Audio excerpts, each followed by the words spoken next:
Return of the Living Dead is, in my opinion, one of, if not the best, zombie movies ever made. It's half black comedy and half horror movie. There are a lot of hilarious moments and there are a lot of scary moments. The film came out when zombie movies were at their all-time best in terms of quality. Return of the Living Dead starts in a medical supply warehouse. A worker called Frank wants to impress the newest employee, Freddy, so he starts to tell him the story of what happened there years prior. Basically, there was a real-life zombie attack, but the government managed to contain the infection. When sending the dead bodies away, they accidentally shipped them to the medical supply warehouse. This zombie attack then supposedly became the inspiration for Night of the Living Dead, which is of course where the name Return of the Living Dead came from. Frank then shows Freddy the barrels which are holding the bodies.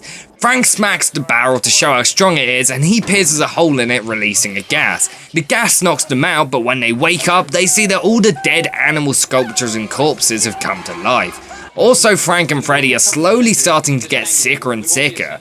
Frank calls the owner of the warehouse Bert. They release a zombie that's trying to get out and kill it. However, after chopping it up, it still survives. So they decide to go to Bert's friends Ernie's, get it, Bert and Ernie, mortuary and have him cremate the body. Meanwhile, Freddy's friends are hanging around in the graveyard while waiting for him to get off work. These characters are probably the funniest to watch, especially Linnea Quigley's character Trash. Trash is a goth chick who is obsessed with death. While in the cemetery, she randomly strips off all her clothes and starts running around naked. It comes out of nowhere, which is one of the reasons why it's so funny.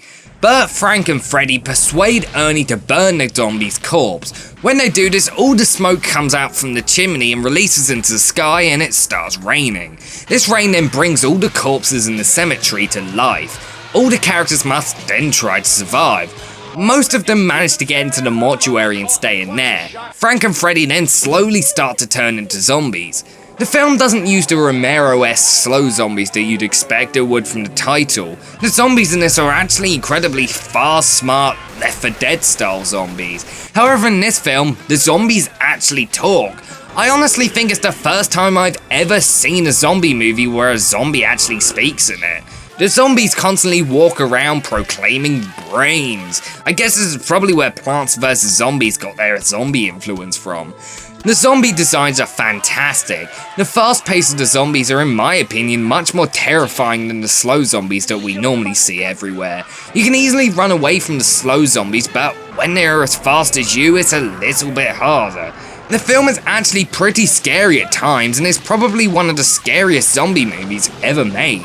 The film reminds me a lot of the music video from Michael Jackson's Thriller, mainly due to how it was shot and because both the movie and music video has a lot of mist and fog in it. The film was written and directed by Dan O'Bannon, writer of Alien, Life Force and Total Recall. It's weird to think that he could write all of these completely different movies. This is probably the most different out of all his films and would sadly be one of only 2 movies he would ever direct. Return of the Living Dead is a lot of fun. It's unique, incredibly well made, and possibly my all-time favourite zombie movie along with Shaun of the Dead. I give it a 10 out of 10.